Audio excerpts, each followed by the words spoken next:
날도 추운데 일찍 하고 가죠? 네. 왜 이렇게 좋아하셔? 가실 데가 있나 봐? 아, 옆길로? 즉시 귀가 안 하고 옆길로? 이 공부하시다 보면 이제 수업 끝나고 3, 3, 5 모이셔서 이제 점심 반주 겸 해가지고 한 잔씩 마시고 말이지. 스트레스 받으니까. 그렇지? 예. 스트레스는 술로 풀어야지, 술로 풀어. 이제 지난주 토요일 날 여기 합격자 모임 있었어요. 여기 평택 여기 뭐지? 티 웨딩홀인가 뭐 있었어요. 제가 원래 합격자 모임을 거의 참석을 못 합니다. 강의가 있어가지고. 근데 토요일 날 잡았어. 그래서 오래. 그래서 안 갈라 그랬어. 근데 감사패를 준대. 그래서 아이씨. 그거 하나 또 받아보려고 또 꾸역꾸역 갔어요. 와가지고 테이블 일수를 하고 나니까 정신을 잃을 정도로. 원래 그래서 잘 안 가려고 하는데. 내년에는 이제 여러분들 모임 하시겠죠? 하실 거예요. 꼭 참석하셔야 돼. 꼭 참석하라는 말이 무슨 뜻이에요? 꼭 합격하라는 뜻이에요. 꼭 대신 참석하지 한테 술을 돌리거나 하지 마세요. 이틀을 뒤지는 줄 알았어요, 제가. 원장님한테 속아가지고. 원장님이 이게 테이블만 가서 인사만 하네. 알았다고. 또 어떤 분이 오셔서 자기가 술 상무하겠대요. 어떤 분이. 알았다고. 웬걸. 술을 마시면 뭐. 일단 사람이 기분이 업되지요. 그렇죠? 다 잊어버려. 슬픔도 괴로움도 다 잊어. 공부하실 때 술 드시면 안 돼요. 공부할 때 술 드시면 안 돼. 또 때마다 술 찾아 드시는 분들이 있어. 특히 이제 모의고사 보는 날. 거의 뭐 이날은 뭐 공식적인 음주일이죠. 모의고사. 3월부터는 아마 모의고사를 볼 텐데 제가 1년간 이 모의고사 보시라는 말을 꼭 해요. 근데 이제 처음엔 잘 안 보시려고 그래요. 왜? 봐봐야 뭐 맨 20점인데. 열심히 푸는데 맨 20점이야. 이게 뭐 4월 달인데 한 6월 달까지 맨 20점이니까 이 봐서 뭐 하나 이런 생각을 하시고 안 보시는 분들이 많아요. 그런데 이 모의고사는 점수 때문에 보는 게 아니고요. 훈련 차원에서 보는 거예요. 훈련 차원에서. 시간 내에 읽고 마킹하는 훈련. 그거를 지속적으로 해둬야 실전 가서 실수를 안 해요. 그렇게 말을 하는데도 불구하고 이 훈련 안 하고 시험장을 가세요. 그리고 나서 모자랐다만 시간이. 안배 잘못해가지고. 마킹하는 훈련 안 해가지고 말이죠. 1교시가 있고 2교시가 있고 3교시가 있어요. 다 A형이냐? 어떨 때는 A형이고 어떨 때는 B형이고 그래요. 이거 미리 연습 안 해두면 1교시가 A형 받았잖아요, 문제지? 그럼 2, 3교시도 그냥 A형에다 동그라미를 쳐요. 근데 2교시는 B형인데. 이런 실수를 안 할 것 같아도 사람이 시험장 가면 고도로 긴장을 하기 때문에 이런 정말로 황당한 실수가 나와요. 3번에 마킹을 해야 되는데 4번에 갖다 마킹하는 많아요. 수험번호 마킹해야 되는 안에 주민등록번호 마킹. 이런 실수를 많이 해요. 또 이 동그라미가 굉장히 작아요. 그러니까 이거 벗어나면 안 되니까 계속 이거만 동그라미 치고 이거만. 그러다 조금씩 늘려. 그래서 여기까지 쳐. 이러면 1분 지나가. 이런 훈련 안 하면 이런 실수를 한다니까. 그런 실수 때문에 미리 훈련하시라고 모의고사를 보라는데 보면은 이거는 고민 안 해. 이런 실수한 거를 야 다음번에 내가 이런 실수하지 말아야지 이래야 되는데 오늘 20점 나왔어. 다음엔 안 봐. 뭐 이래버렸네. 20점 나오는 건 당연하죠. 당연한 건데. 이런 훈련을 하셔야 되는데 안 하시는 분들이 많아요. 이제 앞으로 모의고사를 보게 되면 제가 꼭 보시라고 잔소리 할 거예요. 그리고 올해까지는 제가 확인 안 했는데 내년 되시는 분들은 시험 보신 걸 제가 확인할 거예요. 모의고사를. 그래서 안 오신 분들은 저기 모의고사 불참석자 석이라고 따로 만들어가지고 저기 구석에서 반성하는 자세로 강의를 듣게 하시고 올해는 그렇게라도 억지로라도 해야 되겠어요. 이 시험이 끝나면요, 항상 제가 느끼는 게 있어요. 합격하신 분들 얼굴 보면 제가 더없이 즐거운데, 이 떨어지신 분들 얼굴 보면, 이 괜히 제가 죄를 지은 것 같아요. 나 때문에 떨어진 것 같고, 민법 때문에 떨어진 것 같고, 얼굴을 볼 수가 없어. 이렇게. 그래서 잔소리 하는 건데, 이제 잔소리만 갖고는 안 될 것 같아요. 탁 따라해, 탁 따라해. 탁 따라야 돼. 하는 분야도 더 묻게 해야지. 아유. 올해 하여튼, 못 견디겠으면, 제 탁달을 못 견디겠으면 딴 데 가세요. 중이, 절이 싫으면 절이 떠나, 중이 떠나. 중이 떠나야지. 올해 하여튼 탁달을 할 거니까. 12월 달까지는 좀 살살하고, 1월 달부터. 기대하세요. 해제 사유 조금 더 보겠습니다. 약정 해제 사유가 있고, 법정 해제 사유가 있고, 법정 해제 사유는 채무 불이행을 말하는데, 채무 불이행에는 이런 것들이 있다. 근데 그 중에서 요것만 우리 민법이 규정을 하고 있다. 이렇게. 이행지체와 이행불능. 그리고 이제 이 이행지체가 두 가지 형태가 있어요. 보통의 이행지체가 있고요. 정기행위 이행지체가 있어요. 그리고 이 보통의 이행지체가 가장 기본적인 채무불이행이에요. 가장 기본적인. 자, 보통의 이행지체란 채무자가 이행을 할 수 있음에도 불구하고, 이행을 할 수 있는데도 불구하고 일부러 또는 부주의하여 이행을 하지 않고 민기적거리고 있는 걸 이행지체라 합니다. 이행을 하지 않고 민기적거리고 있는 게 이행지체예요. 자, 이런 이행지체의 가장 대표적인 예가 대금 미지급이 있어요. 매수인이 대금을 지급해야 될 날짜에 대금을 지급하지 않고 민기적거리고 있는 게 전형적인 이행지체입니다. 자, 이럴 때 우리 민법은 매도인, 대금 지급 채권자 입장에서 대금을 지급하지 않고 있는 대금 지급 채무자에게 상당한 기간을 정해서 이행을 하라고 한번 독촉을 하고, 예컨대 1월 30일 날 대금을 지급하기로 했는데 안 주고 있더란 말이에요. 그러면 갑은 한 2월 15일까지 다시 한번 대금을 달라고 독촉을 하고, 그래도 이행을 하지 않으면 그럴 때 갑에게 뭐가 생긴다? 해제권이 생기도록 하고 있어요. 이게 보통의 이행지체의 가장 기본이 되는 544조에서 상당한 기간을 정해서 이행을 최고하라. 근데 나중에 기간을 정하지 않은 경우하고 기간을 정했지만 상당하지 않은 경우하고 뭐 이런 경우 이행 최고와 관련해서는 과다 최고 같은 것들 이런 것들이 조금 추가하면 돼요. 오늘 기본은 상당한 기간에서 일단은 한번 독촉을 하고 그래도 이행을 하지 않으면 계약을 해지할 수 있다라고 되어 있다. 요거 기억하시면 돼요. 두 번째 정기행 이행지체가 있는데 정기행위는 정해진 기한까지 행위를 해야 되는 게 정기행위입니다. 정해진 기한까지. 아버님 팔순잔치 때문에 7시에 팔순잔치를 해서 6시 반까지 출장 뷔페를 예약을 해놨어요. 그럼 당연히 출장 뷔페는 6시 반까지는 와야 되고 적어도 잔치 시작 전에는 와야죠. 근데 안 오고 민기적거리고 있어요. 이게 정기행위 이행지체예요. 이거를 만약 위에 거하고 똑같이 취급을 하면 잔치를 하는 입장에서는 상당한 기간을 정해서 잔치를 뒤로 미루고 한 번 더 가져오라고 독촉을 한 다음에 그래도 안 가져오면 해제를 해야 될 거예요. 그렇죠? 그런데 잔치를 뒤로 미룰 수는 없죠. 그러니까 이 경우에는 최고를 할 필요 없이 해제할 수 있다. 이렇게 될 거예요. 최고할 필요 없이 해제할 수 있다. 예? 그 다음에 이행불능은 이건 할 수 있는데 안 하고 민기적거리는 거고요. 이건 할 수 없는 상태가 돼버렸어요. 예를 들어서 갑과 을이 1월 10일 날 주택을 매매를 했는데 1월 15일 날 갑의 잘못으로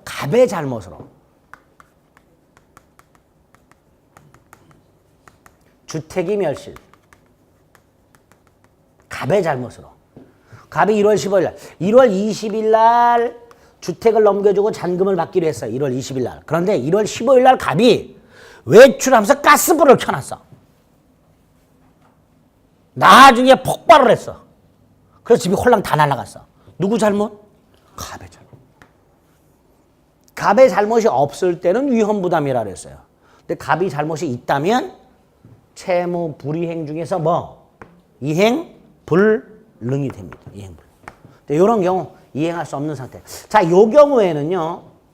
을의 입장에서 1월 20일까지 기다렸다가 계약을 해지할 수 있는가? 아니죠. 갑에게 한번 이행을 최고한 후에 해지할 수 있는가? 아니겠죠. 주택이 이미 멸실됐기 때문에 을이 갑에게 상당한 기간을 정해서 이행을 최고한다 하더라도 갑은 이행을 할 수가 없어요. 그러니까 당연히 이 경우에는 최고 필요 없을 거고요.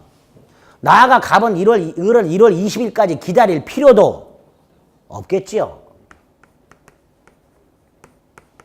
그래서 이행불능이 있다면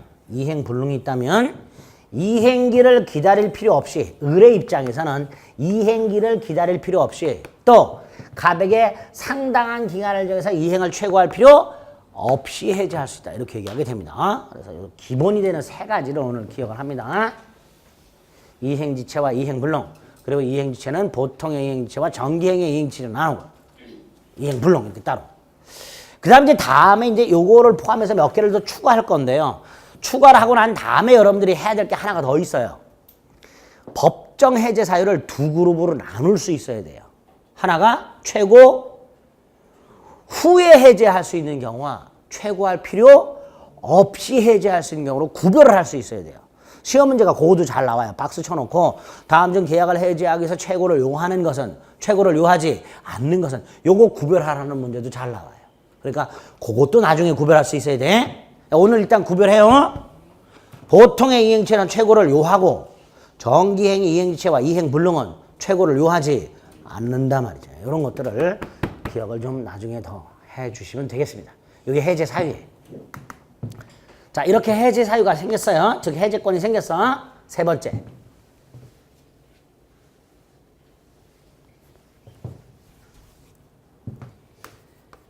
갑과 을이 매매 계약을 했고 을이 1월 30일 날 대금을 지급하기로 했는데 대금을 지급하지 않아서 갑이 상당한 기간을 정해서 한번 독촉을 했음에도 불구하고 끝끝내 을이 대금을 지급하지 않으면 갑에게 해제권이 생겨요. 그렇죠? 이때 갑 계약을 꼭 해제를 해야 될 의무가 있을까요? 없지요. 해제권은 권리지 의무가 아니야. 그러니까 갑이 해제권을 행사할지 말지는 자유예요. 자유. 해제권 행사에 자유가 있다라고 얘기를 해요. 즉 갑은 계약을 해제할 수도 있고 계약을 해제하지 않고 계속 을을 쫄 수도 있어요. 그러니까 해제권이 생겼다 해서 꼭 계약을 해제할 의무가 생기는 건 아니다. 이게 첫 번째. 해제권 행사의 자유. 두 번째. 이 해제권을 행사할 때 어떻게 할까요? 계약을 해제한다 할 때 어떤 방식으로 해야 될까요? 보통 내용 증명 같은 거 보내죠. 그거 안 해도 돼요. 말로 해도 돼요. 문자로 해도 돼요.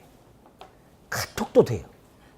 다시 말해서 우리 민법은 계약을 해제를 할 때 꼭 이런 방식으로 하라라고 그 방식을 정해놓지 않았어요. 이런 걸 분류시킹이라고 해요. 뭐라 한다고요? 분류시킹.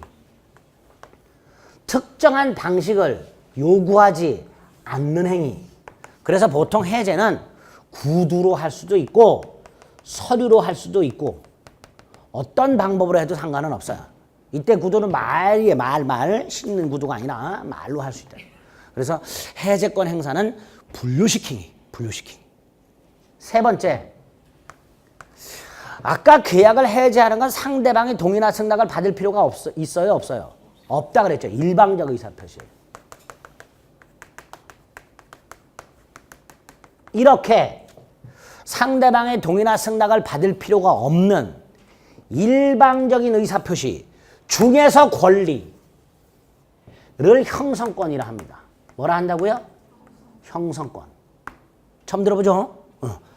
상대방의 동의나 승낙을 받을 필요 없이 일방적으로 의사를 표시하고 그 일방적으로 의사를 표시한 사람의 그 의사대로 효과가 생길 때 그리고 그게 권리일 때 그걸 뭐라 부른다? 형성권. 해제권이라든가 취소권이라든가 무권 대리 행위에 대해서 본인이 추의를 한다든가 이런 추인권 같은 것들, 이런 것들이 다 형성권이 됩니다. 무슨 권? 형성권. 형성권. 일방적인 의사표시이면서 권리에 해당되는 걸 형성권이라 하고, 그 다음에 이 형성권이라는 건 언제까지 행사하는가, 행사 기간에 문제가 생겨요. 천년만년 행사할 수는 없어요. 해제권 천년만년 행사할 수 있다. 그러면 갑은 해제권이 있는 상태에서 10년, 20년, 30년, 40년 해제하지 않고 을을 계속 쫄 수 있는 거야. 돈 내놔, 돈 내놔, 돈 내놔. 한 60년 을 쪼이면요, 이 정신 나가요. 그러니까 이런 일방적 의사표시인 형성권은 행사 기간을 딱 정해놔요. 제한을 가해요. 자, 제한을 가는데 이 기간을 당사자가 약정할 수가 있어요. 뭐 할 수 있다고요? 약정. 계약을 하면서, 갑과 을이 계약을 하면서 혹시라도 너나 나 둘 중에 한 사람에게 해제권이 생기면 이 해제권은 6개월 내에 행사하기로 하자. 1년 내에 행사하기로 하자. 라고 기간을 약정할 수가 있어요. 그런데 만약에 약정을 하지 않으면 10년이에요. 몇 년? 10년. 몇 년이라고요? 10년, 10년. 너무 길죠? 쉽게 말하면 갑은 해제권이 생겼을 때 을과의 계약을 9년 11개월 29일 동안 해제하지 않고 계속 쪼다가 10년째 되는 날 나 계약 해제할래 그래도 된다는 거예요. 그럼 을의 입장에서는 9년 11개월 29일 날 쪼요. 29일 동안. 그렇죠? 너무 길다는 문제가 생겨요. 그래서 우리 민법은 해제권을 포함하는 형성권의 행사기간을 정하지 않아서 그 기간이 10년일 때 상대방이 물어볼 수 있는 기회를 줘요. 물어보는 게 뭐였죠? 최고. 어디서 한번 봤는데 우리 민법상 최고라는 게 두 개가 있다. 쪼는 최고가 있고 물어보는 최고가 있다 그랬어요. 이 물어보는 최고 어디서 한번 봤는데 어디서 봤죠? 예? 무권대리에서 상대방이 본인한테 추인할 거요 말 거요 물어볼 수 있다 그랬죠. 거기서 한번 봤어요. 여기에도 있어요. 다시 정리. 해제권은 상대방의 동의나 승낙을 받을 필요 없는 일방적 의사표시다. 일방적 의사표시이면서 권리를 형성권이라 하고, 이 형성권은 행사 기간에 문제가 생기며 그 행사 기간을 당사자가 약정하지 않으면 10년이다. 이게 너무 길기 때문에 이런 경우에 항상 상대방은 뭐 할 수 있다? 물어볼 수 있다. 해제권 행사 여부의 확답을 최고할 수 있다. 이렇게 돼요. 여기까지 됐죠? 자, 이때 갑이 해제권이 생겼어. 근데 당사자가 약정을 안 했어. 그럼 갑은 10년간 할 수 있을 거예요.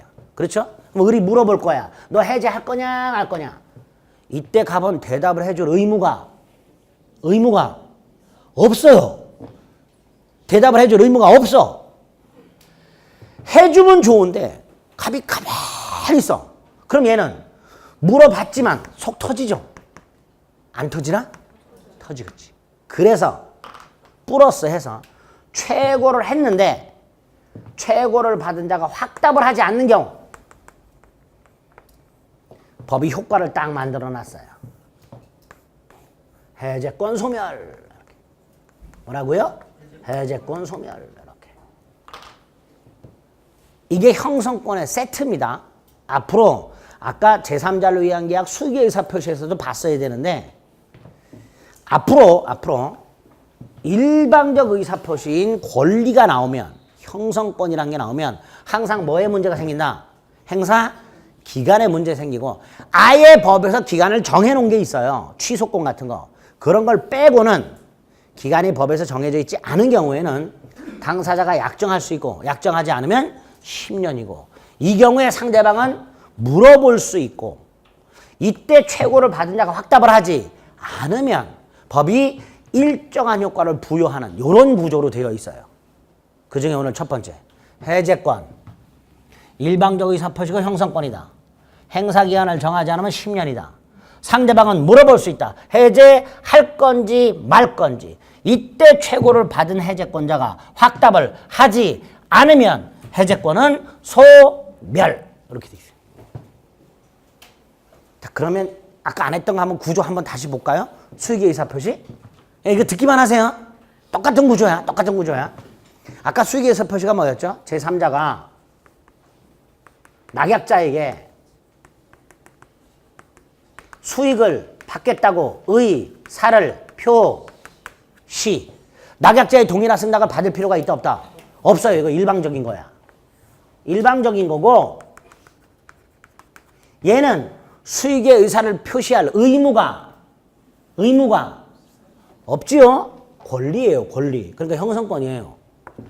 그러니까 각과 을이 요약자와 낙약자가 계약을 하면서 제3자가 수익의 의사 표시를 언제까지 할 것인가를 약정해 놨다면 그 약정한 기간 내에 수익의 의사 표시를 하면 돼요. 근데 만약에 약정을 하지 않으면 몇 년? 10년. 제3자가 낙약자에게 수익의 의사 표시를 행사할 수 있는 기간이 10년이에요. 그럼 얘는 10년간 기다려야 돼. 10년간. 기간을 정하자면 10년이니까 기다려야 돼. 그럼 어떤 일이 생겨요? 얘는 10년간 물건을 못 받아. 얘가 수익의 의사 표시 안 하니까 돈을 줄 수가 없고 돈을 못 주니까 권리를 못 넘겨받아요. 결국 낙약자는 10년간 자칫 잘못하다간 10년간 물건을 못 받는 문제가 생겨요. 그렇죠? 그러니까 낙약자가 뭐 할 수 있다? 최고할 수 있다. 수익을 받을 거냐 안 받을 거냐 물어볼 수 있다. 이때 얘 대답을 해줄 의무가 있다 없다? 없다. 그러니까 얘가 만약에 대답을 안 하면 어떡하냐. 민법이 규정을 해놨어요. 수익을 거절한 것으로 본다. 이렇게. 예? 예? 예, 또 볼 거예요 나중에 이런 구조를. 지금은 이거 이건 잊어버리고 이건 잊어버리고 정리 이렇게 팩트 구조만 머릿속에 생각하세요. 구조만.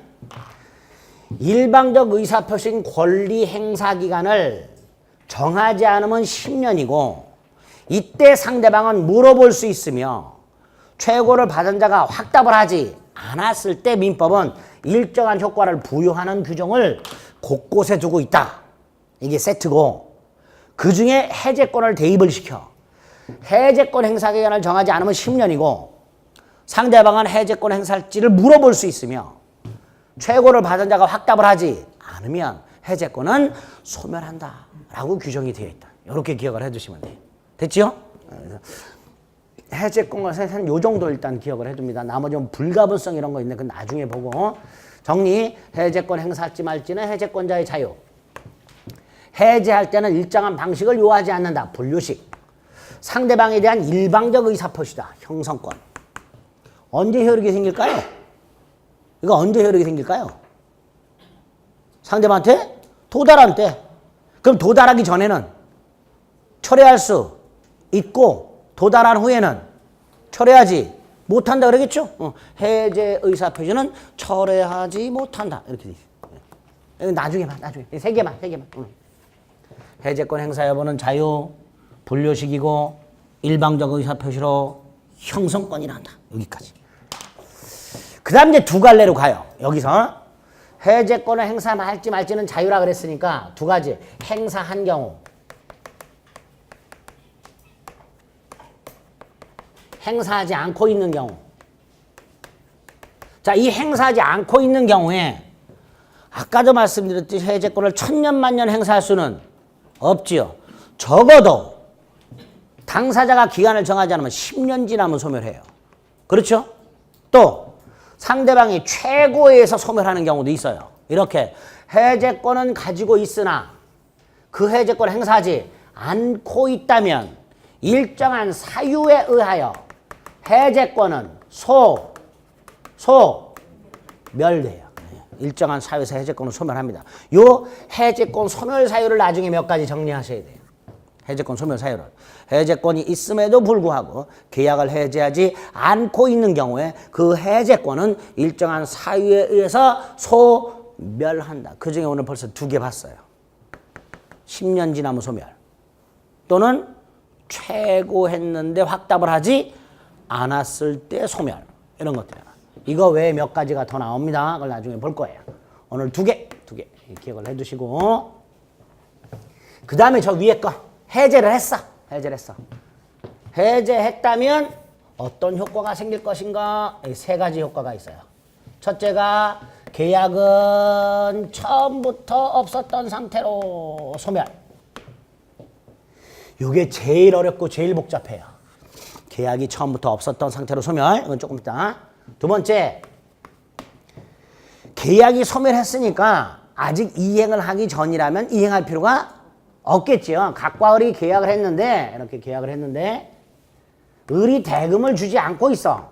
그래서 갑이 계약을 해제했어. 근데 아직 둘 다 아무것도 뭘 주기 전이야.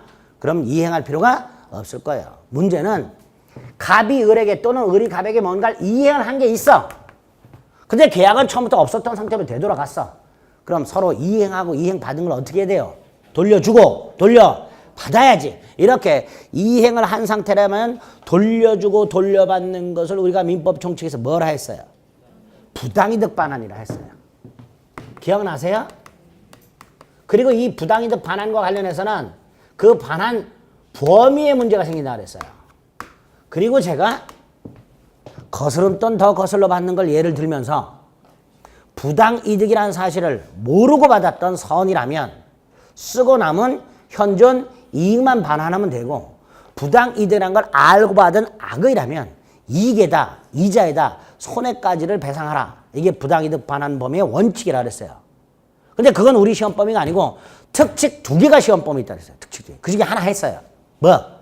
제한 능력을 일한 취소의 경우에 제한 능력자는 선악을 묻지 않고 현존 이익만 반환하면 된다 그랬어요. 그게 특칙 첫 번째예요. 또 하나가 여기 나와요.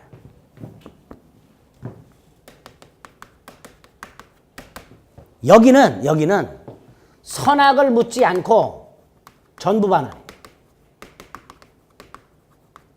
처음부터 계약을 한 적이 없었던 상태로 되돌아가기 때문에 받았던 걸 깡그리 되돌려주는, 그러니까 처음부터 받지 않았던 상태로 되돌리는 거예요. 받지 않았던 상태로. 그래서 선악을 묻지 않고 전부 반환해야 돼요. 이게 부당이득 반환의 특칙입니다. 이렇게 불러요. 원상회복 의무라고. 뭐라고 부른다고요? 원상회복 의무. 그래서 부당이득 반환 원칙은 우리 시험 범위가 아니라 특칙 2개가 우리 시험 범위에 있는데, 그 중에 하나가 제한 능력을 이러한 취소에 하나 있고, 또 하나가 계약 해제. 선악불문하고 무슨 반환? 전부 반환. 구체적인 내용은 간단해요. 물건 받은 사람 원물 반환해야 되죠. 돈 받은 사람 금전 반환해야 되죠. 매수인이 만약에 물건을 전부 또는 일부로 받은 상태라면 돌려줘야 되고, 매도인이 돈을 받은 상태라면 돈을 돌려줘야 돼. 근데 이 돈 돌려주는 거에 대해서 우리 민법이 이자를 붙이도록 하고 있어요. 이 돈을 받은 날부터 뭘 붙여라? 이자. 왜? 처음부터 돈을 안 받은 상태로 되돌리는 거라니까. 그러니까 받아서 생긴 이자도 처음부터 없었던 상태로 되돌리는 거예요. 그러니까 받은 날부터 발생한 이자를 붙여서 돌려주라 이렇게 돼 있어요. 전부 반환이에요. 그러니까 요만큼도 남기지 않고 깡그리 반환이라고 생각하시면 돼요. 돈 돌려주는 사람은 받은 날부터 뭘 붙여서? 이자를 붙여 돌려줘요. 그러면 이 사람은 물건만 돌려주는 게 아니라 그 물건의 사용이익, 이것도 돌려줘야 되는 거예요. 이게 원상회복 의무의 기본적인 내용입니다. 원상회복에. 물건 받은 사람은 원물 반환 플러스 사용대가. 돈 받은 사람은 돈 반환 플러스 이자. 언제부터 계산? 받은 날부터. 근데 요렇게 했더니 요런 문제가 생겨요. 갑과 을이 계약을 했어요. A 토지 매매 1억. 그리고 계약금을 1천만 원 줬어요. 을이. 요렇게 계약을 했는데 을이 잔금을 안 줘요. 을이. 그럼 갑은 쫄 거예요. 상당한 기간을 정해서 잔금 내놓으라고 쫄 거예요. 이때 을이 돈을 주면 괜찮은데 안 줘. 그 끝내. 그럼 갑에게는 뭐가 생겨요? 해제권이 생겨요. 뭐가 생긴다고요? 해제권이 생겨요. 그래서 갑이 계약을 해제했어요. 해제를 했더니 무슨 의무가 생겨요? 원상 의무가 생기죠? 원상회복 의무가. 자, 원상회복 의무. 을은 받은 거 없어요. 갑이 받은 게 있어. 뭐? 계약금 1,000만 원. 자, 을이 찾아옵니다. 찾아와서 1,000만 원과 받은 날부터 이자를 붙여서 반환하라. 로 청구를 해요. 갑. 돌려줄까요? 돌려줘요? 안 돌려줘요? 돌려줘야 돼요. 돌려줘야 돼요. 그게 원상회복이에요. 예? 근데 보통 실무에서는 이런 경우에 중개사분이 안 돌려줘도 된다고 얘기를 해요. 예? 도대체 어디서 공부하셨는지 모르겠어. 아니 어디에 안 돌려준다는 법이 있나 몰라. 분명히 돌려주도록 하고 있어요. 뭐까지 붙여서? 이자까지. 자, 갑. 뚜껑 열리겠지요? 여러분이 갑이야. 을한테 1억에 팔았고 계약금을 1,000만 원 받은 상태에서 을이 잔금을 안 줘가지고 미기적거리 앉아서 갑이 열받아서 계약을 해제했어. 그랬더니 을이 와서 계약금 1,000만 원과 이자 붙여서 내놓으래. 갑은 길길이 뛸 겁니다. 미친놈 뭐 헛소리가 자빠졌네 뭐 그러면서 너 때문에 지금 내가 손해가 얼만데 이 자식아 이제 와서 계약금을 돌려달라고 그래. 이거 법적으로 안 돌려줘도 되도록 돼 있어 임마. 이렇게 얘기해 보통. 뭐가 법적으로 안 돌려주도록 돼 있어? 법적으로 돌려주도록 돼 있는데. 그래서 따로 마련된 게 손해배상 청구예요. 뭐라고요? 손해배상 청구. 이거하고 이거를 헷갈리면 안 돼. 별개예요. 지금 갑이 야 너 때문에 내가 손해가 얼마나 막심한데 계약금 못 돌려줘 라는 거는 손해배상을 얘기한 거예요. 손해배상. 그런데 이 손해배상은 민법 551조에서 따로 청구하도록 돼 있어요. 따로 551조에 이렇게 나왔어요. 계약의 해지 또는 해제는 손해배상 청구에 아무런 영향을 미치지 않는다. 이렇게 해놨어요. 그 말은 계약을 해제하고 원상회복을 하는 것하고 손해배상은 별개다 이런 뜻이에요. 원상회복은 원상회복대로 하고 따로 뭐 하는 거다? 손해배상을 청구하는 거예요. 그러니까 갑은 이건 돌려주는 건 돌려주는 거고 손해배상을 따로 청구하도록 되어 있는 게 우리 민법이에요. 여기까지 됐죠? 그런데 만약에 갑이 이걸 먼저 돌려주고 나중에 손해배상을 받게 하면 얘는 돈 돌려받고 잠수를 탈 거예요. 휴대폰도 바꿔버리고 이사도 가버리고. 그렇죠? 그럼 이 손해를 어떻게 하냐 말이지. 그래서 우리 민법은 요 두 개를 동시이행관계로 만들어놨어요. 뭐로 만들어놨다고요? 그런데 아까 동시이행의 항변권은 쌍무계약을 통하여 발생한 대가성 채무. 이게 동시행관계였어요. 그래 안 그래? 그런데 원상회복 의무와 손해배상 의무는 쌍무계약상 발생한 대가성 채무예요? 야 계약을 하면서 너는 원상회복하고 나는 손해배상하기로 하자. 이렇게 계약을 한 적이 없어요. 그럼 이거는 쌍무계약상 발생한 대가성 채무가 아님에도 불구하고 동시이행관계를 인정하고 있어요. 그렇죠? 예? 그래서 나중에 동시이행의 항변권에서 동시이행 항변권의 확대 적용이라고 해서 쌍무계약상 발생한 대가성 채무가 아님에도 불구하고 동시이행 관계를 인정하고 있는 거 한 20개 정도로 외워야 돼. 그 중에 하나가 이거. 안 외워도 돼요. 제가 해드릴게 걱정하지 마세요.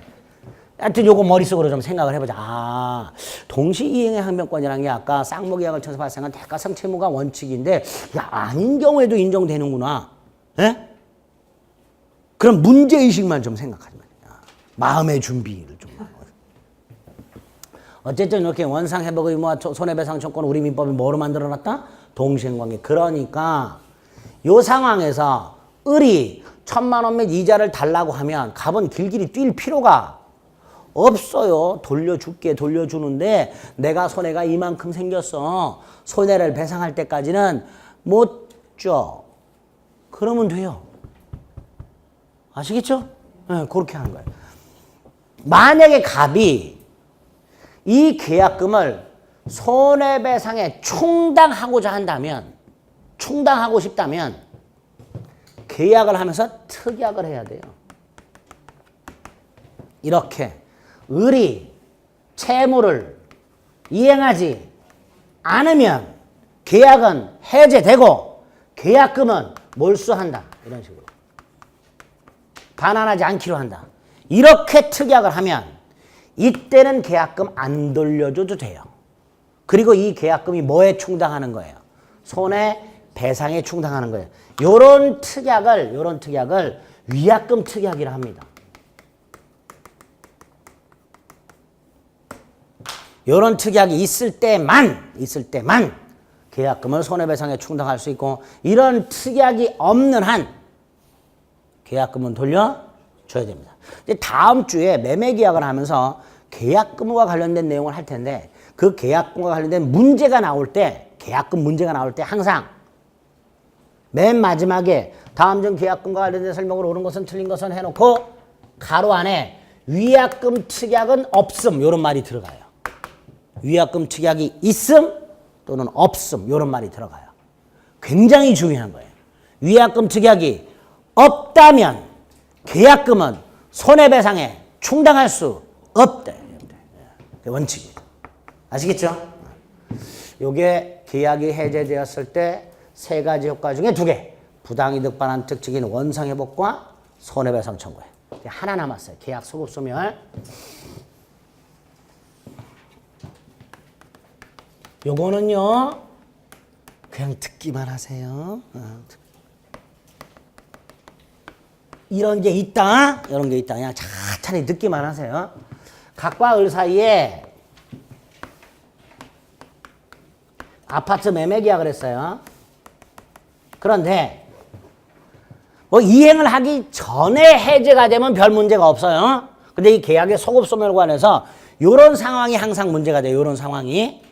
이게 아닌 상황에서는 신경 쓸 필요가 없는데 이런 상황에서 문제가 돼요. 첫째, 을이 갑에게 중도금만 주고 등기를 먼저 넘겨달라고 요구해요. 그래서 갑이 왜 그랬더니 내 이름으로 등기한 다음에 내가 은행 가서 담보대출 받았고 나머지 잔금을 치를게. 갑이 알았다. 을을 믿고 먼저 등기를 넘겨줘요. 등기 넘겨줬으니까 일단 소유권은 누구한테 넘어가요? 을한테 넘어가요. 그리고 이 상태에서 을은 자기 이름으로 소유권 등기를 했으니까 자기가 은행 가서 담보대출을 받아가지고 나머지 잔금을 치르면 되지요. 근데 안 줘.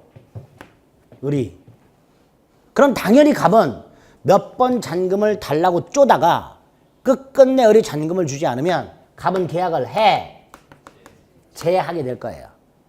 해제하고 을 등기를 말소하게 될 거예요. 그렇죠?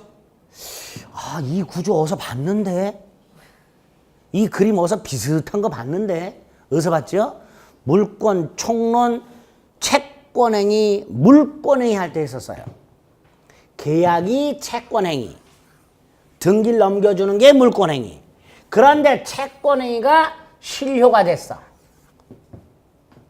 아니야, 잊어. 그 생각하지 말고요. 갑과 을이 계약을 했고 을에게 등기를 넘겨줘서 을에게 소유권이 넘어간 상태에서 갑이 계약을 해제했어. 해제하면 계약은 어떻게 돼요? 소급해서 소멸. 즉 갑과 을 사이는 계약을 한 적이 없었던 게 돼요. 따라서 이 등기도 무효가 됩니다. 즉 갑이 계약을 해제하는 순간 을 등기를 말소할 필요 없이 소유권은 갑에게 복귀. 말은 복귀하는 건데요. 실질적으로는 소유권이 을에게 넘어간 적이 없었던 거예요. 그렇죠? 그래서 갑은 소유권에 기초해서 을에게 말소 등기를 청구할 수가 있는 거예요. 계약을 해제하면 소유권은 누구한테 되돌아온다? 갑에게. 소유권자는 갑인데 등기는 을에게 남아있으니까 당연히 갑은 을에게 뭐 할 수 있다? 말소, 등기를 청구할 수 있다. 즉, 요 사이 을등기는 갑이 계약을 해제하는 순간 을등기는 무효가 돼요. 이게 소급소멸의 뜻이에요. 계약의 소급소멸에서 기억하셔야 될 효과가 이거예요.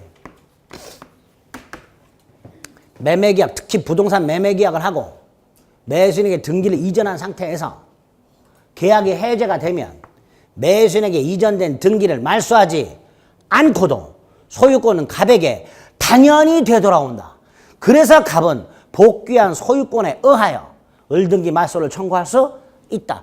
따라서 을에게 등기가 넘어간 때부터 계약이 해제되고 을등기가 말소할 때까지 요 사이에 을등기는 무슨 등기가 돼버린다? 무효등기. 여기까지 됐죠? 근데 여기서 끝나면 참 좋아. 근데 을이 병한테 팔아먹었네? 요 사이에 병한테 팔아먹은 경우, 갑이 계약을 해제하기 전에 팔아먹은 경우, 갑이 계약을 해제했는데 을이 등기가 말소가 되기 전에 병에게 팔아먹은 경우, 두 가지가 있을 수 있어요. 그런데 어찌됐건 결과적으로 병은 권리자 아닌 자와 거래한 거예요. 분명히 요 노랗게 되어 있는 요 을등기는 유효, 무효. 우리가 부동산에는 공신의 원칙을 인정하지 않고 있다 그랬어요. 그러니까 권리자 아닌 자의 등기를, 무효 등기를 권리자 등기로 믿고 거래한 자, 원칙적으로 소유권을 취득하지 못한다라는 문제가 생겨요. 그렇죠? 생겨요. 그래서 우리 민법은 548조 1항 단서에서 계약이 해제되면 원상회복 의무가 생기는데, 원상회복 의무가 생긴다 하더라도 제3자 권리는 해야지 못한다. 이렇게 해놨어요.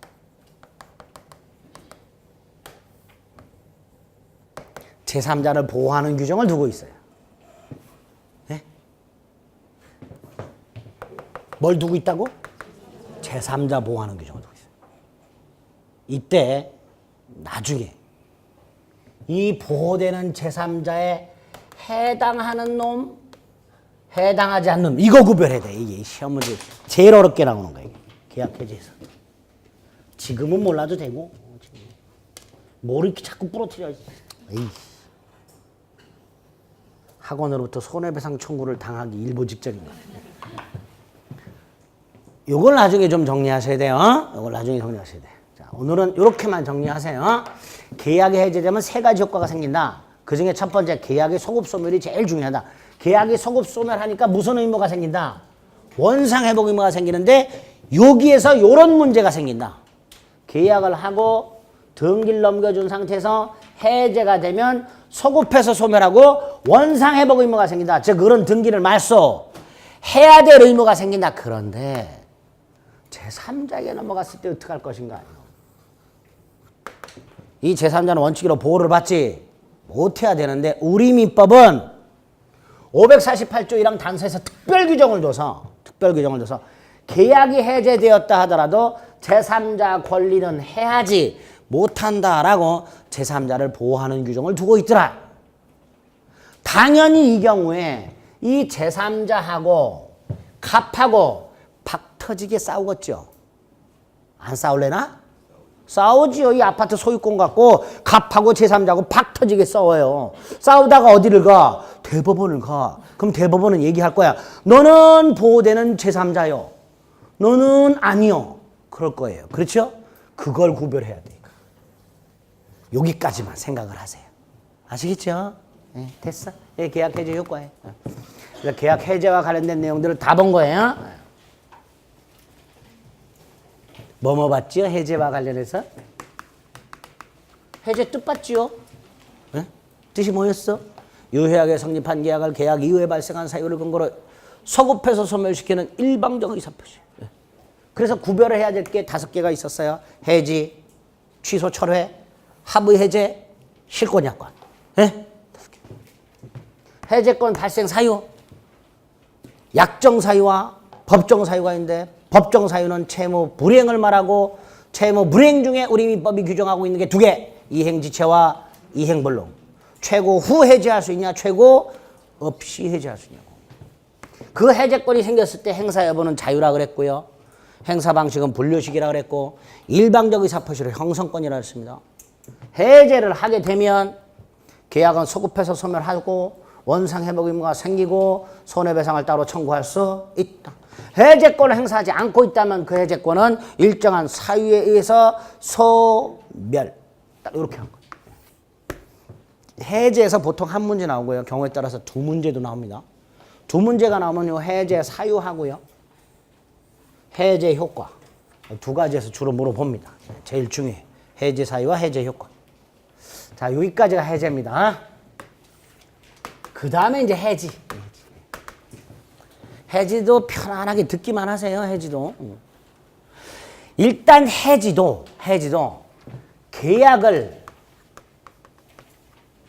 소멸시키는 일방적 의사표시예요. 해지도 계약을 소멸시키는 일방적 의사표시인데, 이때 해제는 모든 계약에 적용이 돼요. 모든 계약에. 쌍노가 됐든 편노가 됐든 유상이 됐든 무상이 됐든 낙성이 됐든 요물이 됐든 전형계약이든 비전형계약이든 가리지 않고 해제라는 놈은 모든 계약에 적용이 될 수 있어요. 예컨대 증여계약 같은 경우도 자동차를 주기로 놓고 안 줘. 민기적거려. 그럼 증여를 받기로 한 사람은 언제까지 희망 고문할 수는 없고, 증여를 받는 사람 입장에서 뭐 할 수 있을까? 해제할 수 있도록 해야 될 거예요. 이렇게 해제는 모든 계약에 적용이 돼요. 그런데 해지는요, 계속적 계약에서만 문제가 돼요. 무슨 계약? 계속적 계약. 계속적 계약이 뭐였어요? 응? 처음 듣죠? 뭘 처음 들어? 지난주 근저당권에서 했는데. 3개월 동안 물건을 외상으로 공급하기로 하는 계속적 거래계약. 채무 이행을 언제부터 언제까지 일정 기간 계속적이고 반복적으로 하기로 하는 계약. 이걸 뭐라 한다? 계속적 계약. 대표적인 게 뭐가 있을까요? 우리가 알고 있는 대표적인 게 뭐가 있을까? 임대차. 뭐가 있다고요? 임대차. 제주도 가서 렌터카를 빌리죠. 48시간. 언제부터? 2017년도 12월 15일부터 2017년도 12월 17일까지. 언제부터 언제까지.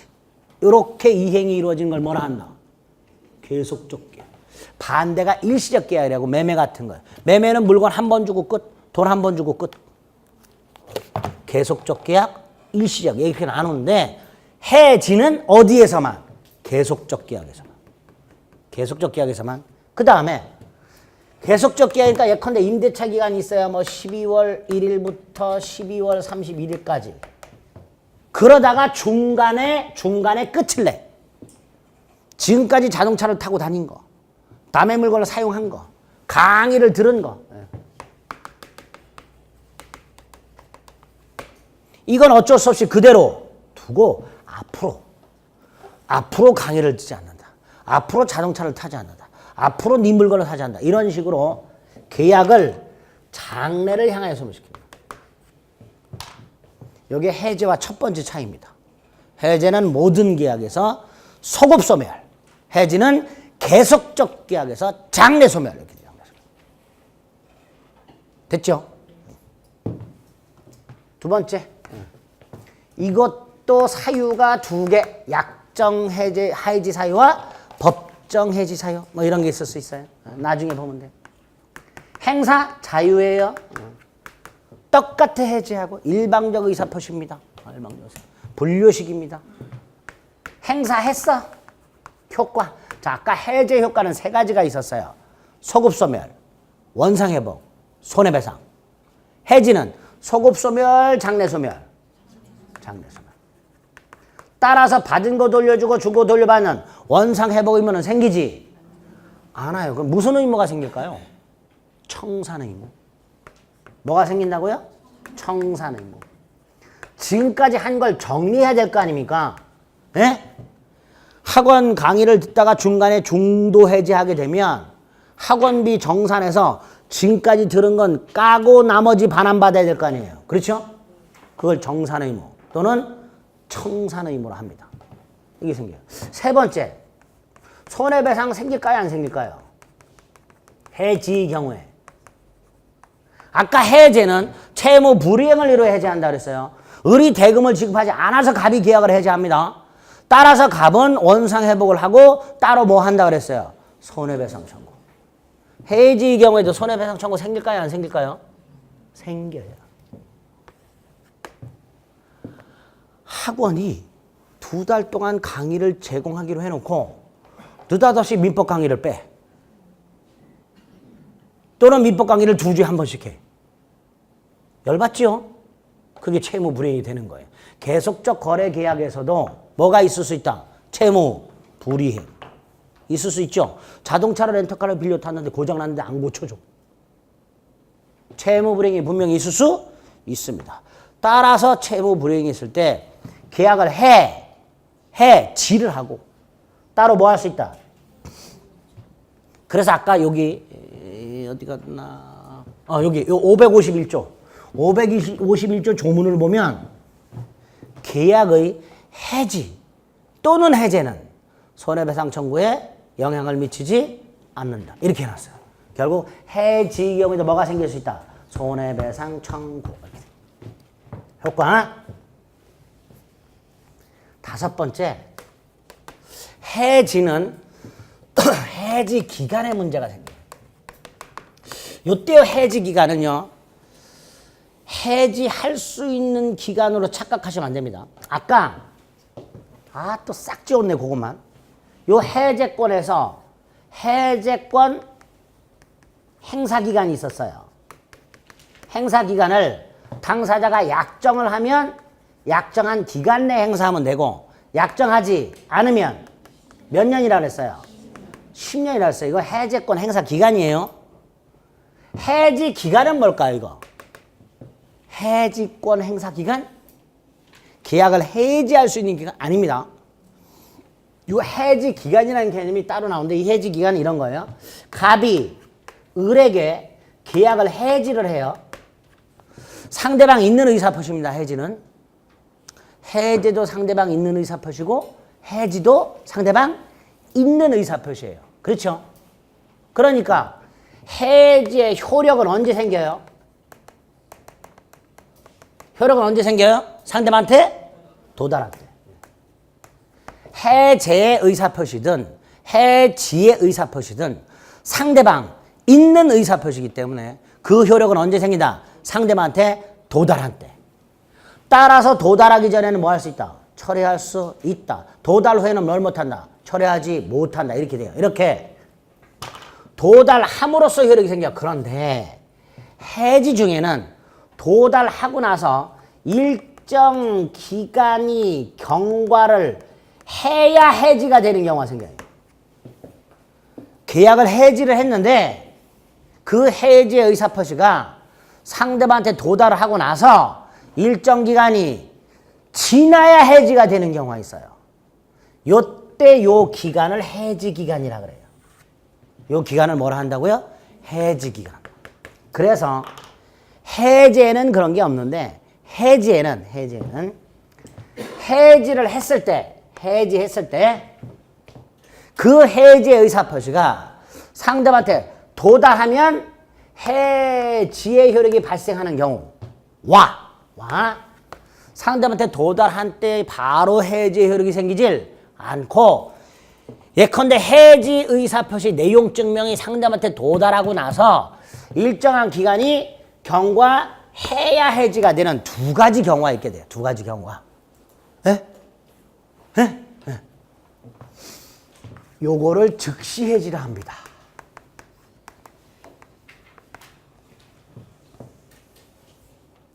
요거를 해지 통고에 의한 해지라고 해요.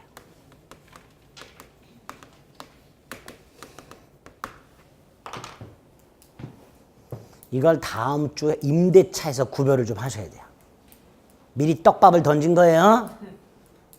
임대차, 아까 계속적 거래 계약이라고 그랬죠? 임대차 가면 해지권이 무지하게 나와요.